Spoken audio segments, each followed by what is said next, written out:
o que a temporada de Plutão em Capricórnio nos trouxe e o que a temporada de Plutão em Aquário poderá nos trazer, né? Acompanhe esse vídeo aqui para termos algum vislumbre, ok?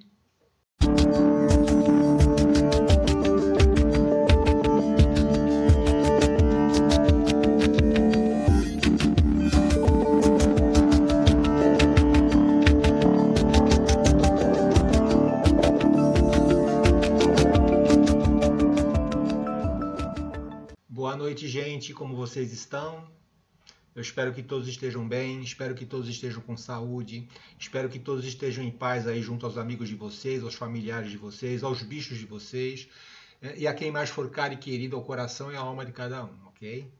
Esse vídeo, gente, nasceu de uma conversa que houve lá no meu grupo do Telegram, né? Quando discutíamos a influência da entrada de Plutão em Aquário, e algumas pessoas manifestaram algum receio de que isso significasse o ressurgimento da extrema-direita, né? Nós vamos ver nesse vídeo, né, entre outras coisas, que a extrema-direita ela já ressurgiu, né? E esse ressurgimento é muito mais um fenômeno de Plutão em Capricórnio, né, do que do Plutão em Aquário, né? Pelo menos isso naquilo que eu deduzo e do que aquilo que eu pesquisei a respeito, ok? Sem querer ser assim nojento, né? Uma vez eu fiz um vídeo que eu fiz uma analogia dos efeitos de Plutão, né, desses efeitos serem como desentupir uma privada, né? Para quem já passou por essa experiência de desentupir um vaso sanitário, sabe como é desagradável, né?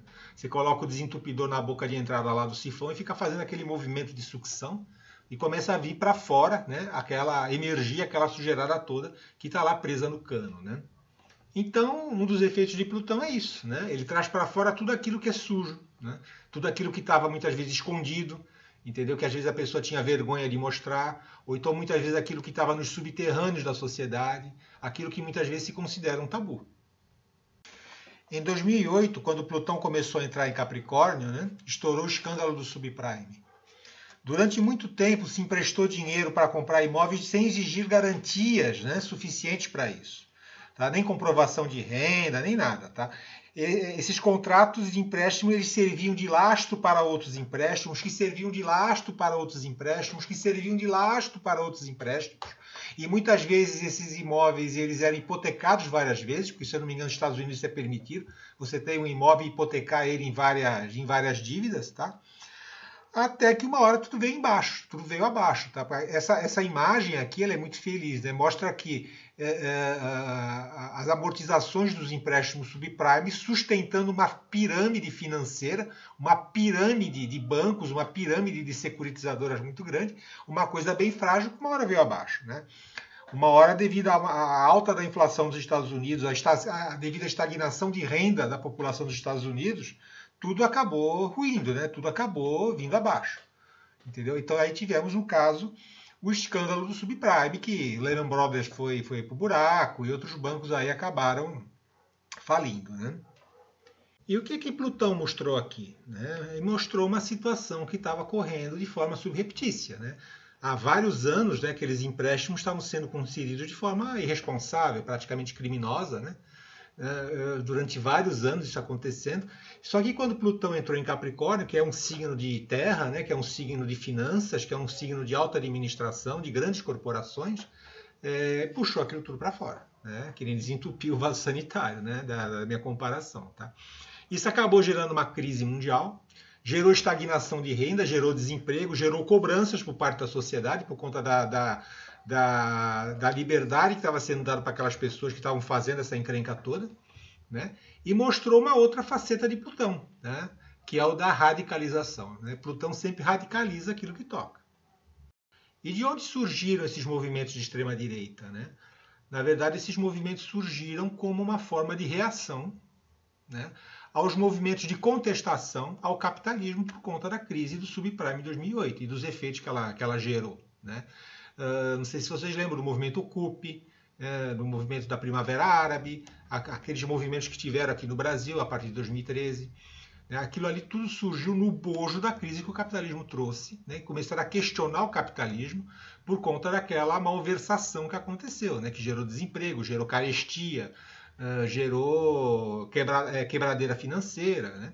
Começaram a questionar o capitalismo por conta da liberdade que o capitalismo estava tendo de gerar ou de fazer malfeitorias pelo mundo, né? E aí surgiu o lado radical de Plutão. Né? O que aconteceu? Os movimentos de extrema-direita começaram a surgir por conta de fazer frente a isso daí, né? de contestar esse tipo, contestar a contestação, vamos dizer assim, mas teve um lado capricorniano muito sério, que foi o lado de quem financiou esses movimentos. Né? Capricórnio é um signo de alta aristocracia. Capricórnio é um signo de classes sociais elevadas. Né? É isso que tem que prestar atenção. Então, sendo bem fiel a Capricórnio, né, os oligarcas russos, os movimentos tradicionalistas cristãos americanos, né, famílias aristocratas da Europa, a própria TFP, que é brasileira, mas está mais forte lá fora do que aqui, né, todas elas buscando manter as tradições, tentando manter as estruturas do que já existe, né, tentando manter o seu poder financeiro e secular, eles financiaram de forma subreptícia esses movimentos de extrema-direita, que aí, a partir da década de 2010, começaram a se proliferar pelo mundo, né, se opondo aos movimentos de contestação ao capitalismo. Então, aquele medo que manifestaram lá no meu grupo, né, de Plutão em Aquário representar o ressurgimento da extrema-direita, na verdade isso já aconteceu.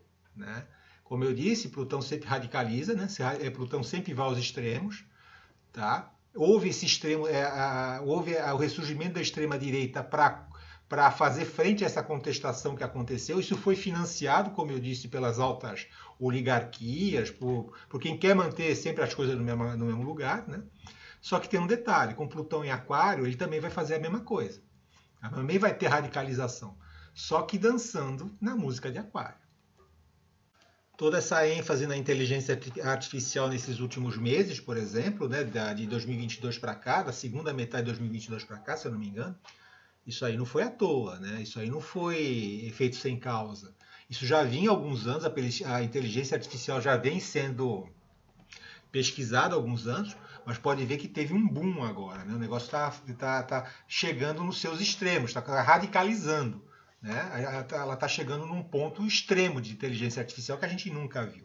É Plutão radicalizando, e no caso, num signo de tecnologia, num signo de inovação que é Aquário. Né? Pode observar que coincidiu com essas chegadas aí de Plutão em Aquário. Né? Plutão já está se manifestando em Aquário. Mas vamos continuar, né? Usando a técnica das palavras-chave, vamos verificar quais são as possíveis situações que Plutão em Aquário pode trazer. Acompanhe aqui. Então, usando as técnicas da palavras-chave, né? Vamos lá. A gente pode ter manipulação e transformação, que é coisa de Plutão, através da tecnologia, que é Aquário. Podemos ter mortes, que é coisa de Plutão, coletivas, né? Que é situação de Aquário. Podemos ter crimes tecnológicos e cibernéticos. Né? Podemos ter transformações políticas e sociais. Podemos ter radicalização de movimentos políticos progressistas. E essa última parte da radicalização de movimentos políticos progressistas é o paralelo aquariano à radicalização dos movimentos de extrema-direita financiado pelos milionários, que aconteceu com Plutão em Capricórnio. Né? A gente já viu acontecer isso antes, que foi na época da Revolução Francesa, que foi a última vez que Plutão esteve em Aquário. Tá? Principalmente quando a gente fala de transformações políticos sociais. Vejam bem, Plutão em Aquário, a Revolução Francesa, com Plutão em Aquário da última vez que ele passou, trouxe a universalização dos direitos sociais e das liberdades individuais, fim dos privilégios e dos resquícios do feudalismo na França, né? E o início da queda do absolutismo na Europa. Uma série de reis começaram a ter que assinar, para se manter no poder, tiveram que assinar constituições liberais, esse tipo de coisa. Tá? Talvez venhamos a ter movimentos políticos sociais parecidos, ou então movimentos políticos sociais com impacto tão grande quanto esses que ocorreram na época da Revolução Francesa. Talvez a gente veja isso nesses próximos 20 anos de trânsito de Plutão por Aquário. Tá? Mas vamos dar uma olhada no mapa do dia que é considerado o início da Revolução Francesa, que é o dia 14 de julho, tá? Lá do 1789, tá bom? Vamos dar uma olhada, acompanha aqui. Aqui está o mapa do dia da Revolução Francesa, tá, gente? Do início da Revolução Francesa, 14 de julho de 1789, tá bom? Coloquei meio-dia, porque eu não sei o horário correto, que foi o dia da queda da Bastilha, isso aqui. Né? E a gente pode ver um negócio interessante. Tá aqui, ó. Plutão está aqui em Aquário. E estando Plutão em Aquário, o seu dispositor, né, ou um dos seus dispositores é Urano, né, que é um dos regentes de Aquário. E Urano está justamente em Leão, olha aqui, ó, conjunto a Júpiter, que aumenta tudo aquilo que toca. Né? Então, o que acontece? As transformações que foram feitas por Plutão foram ditadas por esse dispositor que está justamente no signo do poder, está justamente no signo das realezas, está justamente no signo dos imperadores. Tá? E é um dispositor que determina rupturas, é um dispositor que determina mudanças abruptas da situação, que é Urano, né? É um dispositor revolucionário, vamos dizer assim. Né? Então aqui o que a gente viu? Que houve uma ruptura nas monarquias a partir desse momento. Né? Lembrando que Leão é o símbolo, né, da monarquia, símbolo dos impérios. Tá? A monarquia não sofreu, talvez não tenha sofrido tanto, não terminou de vez, porque o que acontece? O dispositor desse Urano é o Sol, e o Sol está com um belo trígono aqui de Saturno. Né? Esse trígono de Saturno deve ter segurado as pontas um pouco. Tá?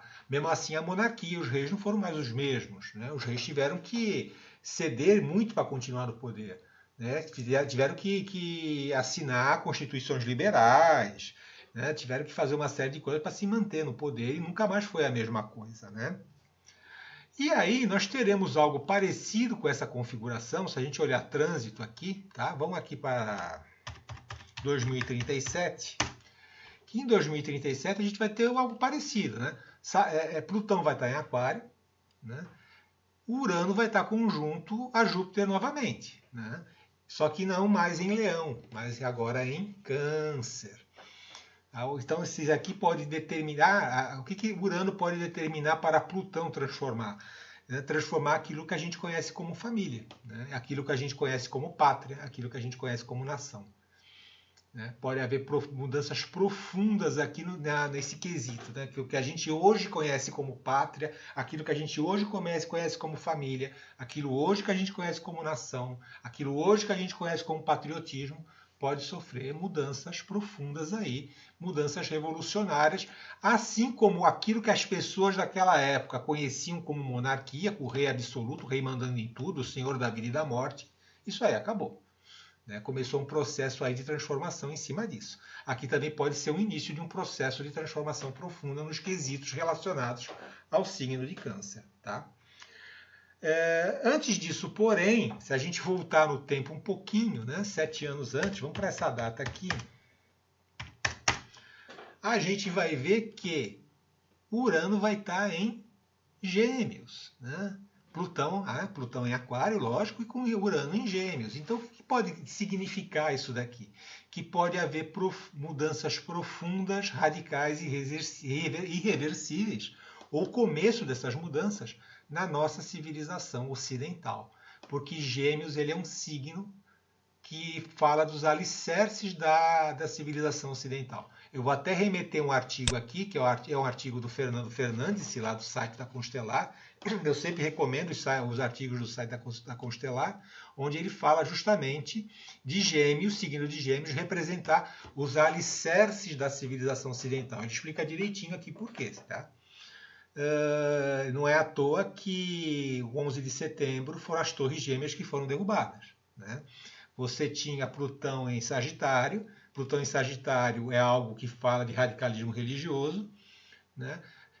Em oposição a Saturno em Gêmeos, que está falando de estruturas da civilização ocidental.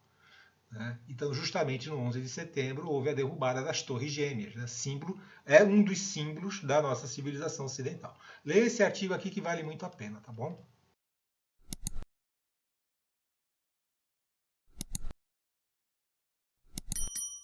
Apesar de todos os avanços que houve por conta da Revolução Francesa, nem tudo foram flores. Né?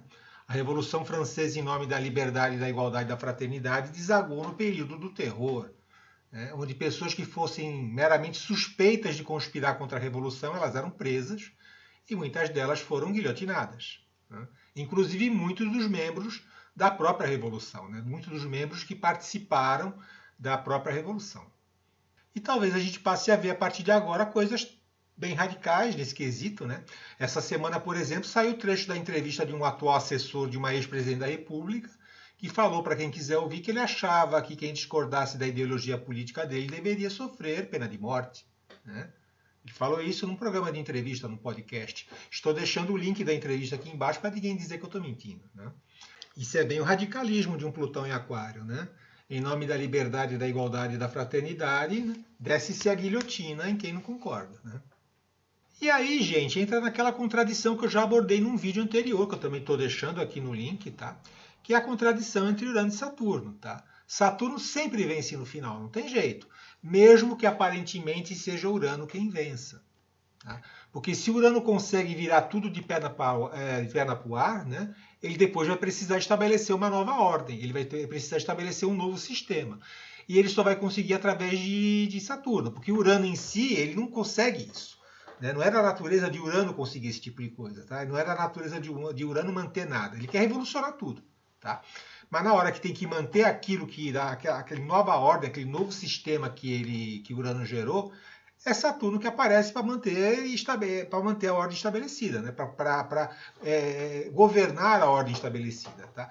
E muitas vezes, dependendo da situação que ele encontra, ele vai fazer uso da foice dele. Né? Lembrem que Saturno sempre anda com uma foice ali para podar aquilo que deve, ou aquilo que ele acha que deve. Né? No caso da Revolução Francesa, não foi uma foice, foi guilhotina. Né? Aqui no Brasil, né, conforme aquele vídeo que eu postei sobre as divergências entre Saturno e Urano, né, a gente teve algo parecido. Né? Em 64, nós tivemos que Saturno castrou Urano, não é verdade? Saturno não deixou nem Urano fazer qualquer tipo de estripulia, simplesmente castrou e acabou. Né? Só que o que Saturno fez? O que esse Saturno que ganhou a briga que fez? Ele pegou e ele se travestiu de Urano e também se travestiu de Netuno e se chamou de Revolução Redentora. Né? Um negócio bem assim estranho, uma revolução Urano redentora, né? Que é a coisa de Netuno. Mas por trás dele tinha um Saturno aí que quando se viu ameaçado desceu a foice, tá bom? Não teve pejo em fazer a foice funcionar, né, com tortura, com pancadaria, com censura e com tudo aquilo que Saturno, quando se vê em uma situação um pouco difícil, ele é capaz de fazer, tá? Então, revoluçõezinhas, golpezinhos, gente que quer mudar o mundo, gente que quer fazer um mundo melhor, isso aí nunca termina bem, tá? Eu nunca vi isso terminar bem. A própria Revolução de 30, né, que hoje ainda chamam de revolução, mas que na verdade também foi um golpe de Estado, tá? Assim como a Proclamação da República, que foi outro golpe de Estado, mas a Revolução de 30 terminou na ditadura Vargas, em 1937, né? Culminou na ditadura Vargas em 1937 e ela também teve tortura, ela também teve morte, ela também teve perseguições. Né? As pessoas às vezes esquecem de alguns golpes e ficam lembrando apenas de outros, né? Ou de outro. Né? Mas a história do Brasil é cheia de golpes de Estado, alguns deles chamados de revolução ou de proclamação. Então, gente, Plutão sempre radicaliza tudo e faz transformações profundas, tá? Transformações profundas, inevitáveis e irreversíveis, tá? Isso pode ser visto nos signos em que ele passa, ok? Plutão em Câncer radicalizou os nacionalismos, né? E provocou 2 guerras mundiais, fora que também surgiram os fenômenos das famílias mafiosas lá nos Estados Unidos, né? Famílias Câncer, crime organizado, Plutão, né? Para você ver como as coisas combinam, né? Plutão em Leão fez surgir ditadores poderosos, né? Exacerbou o poderio atômico. Né? A gente está falando de Leão, é um signo que tem poder. Né? Exacerbou aquele poderio militar, exacerbou o poderio atômico. Plutão em Virgem exacerbou a técnica, né? E criou também remédios como a pílula anticoncepcional, né? Que foi algo revolucionário, foi algo transformador. E gozado que no ano que a pílula foi criada, que foi em 1957, Plutão estava a 0 grau de Virgem, impressionante. Plutão em Libra transformou os relacionamentos, né? Criou relacionamentos antes tidos como subversivos, né? Fez surgir o divórcio em vários lugares, entendeu? Fez toda essa transformação, fez todas essas mudanças no quesito dos relacionamentos, que foi ali por volta do final dos anos 60, desculpa, começo dos anos 70. Né? Plutão em Escorpião transformou a sexualidade, né? Foi a época da AIDS, né? O sexo começou a ser visto como uma ameaça à sua vida, começou a muitas vezes significar a própria morte. Né? Sexo é Escorpião, Plutão, morte. Né? De novo a combinação. Plutão em Sagitário radicalizou os movimentos religiosos, né? Radicalizou, fez surgir toda aquela coisa dos movimentos políticos religiosos fanáticos, fanáticos, radicais, né? E um dos resultados disso foi o 11 de setembro. Já Plutão, Capricórnio e Aquário a gente já falou, né?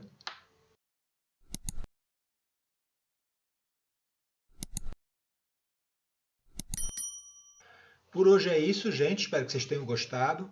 Eu estou deixando o link aqui embaixo para o meu grupo, link de convite, né? Aqui embaixo para o meu grupo de estudos de astrologia moderna do Telegram.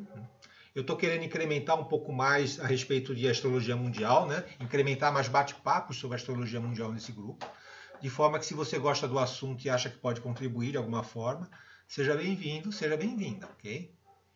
Lembrando apenas que proselitismo político-ideológico, proselitismo partidário, proselitismo eleitoreiro, né? Lá no grupo isso é proibido, ok? Eu não permito esse tipo de coisa justamente para não dar nenhum tipo de dissensão e para todos serem bem-vindos, todos serem bem-vindas. Seja você de esquerda, de direita, de centro, de cima, de baixo, não me interessa.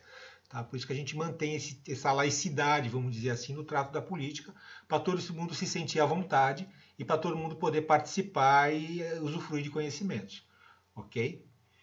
Quando você entra no grupo, você recebe uma lista, né, com todas as regras, você recebe uma lista com todos os regulamentos do grupo, justamente logo de cara isso, para evitar depois que a pessoa depois não diga que não foi avisada. Né? Então já de cara já recebe quais as regras do jogo e se está afim de jogar. Tá bom? E uma das regras é essa daí, a respeito de proselitismo político ideológico, né? Que é um negócio que está infestando tudo, está infestando todos os espaços, né? Para mim, indevidamente, né? E previne certas coisas, né? Tipo, você às vezes entrar num grupo que parece ser laico, mas na verdade ali é um comitêzinho político partidário. Né?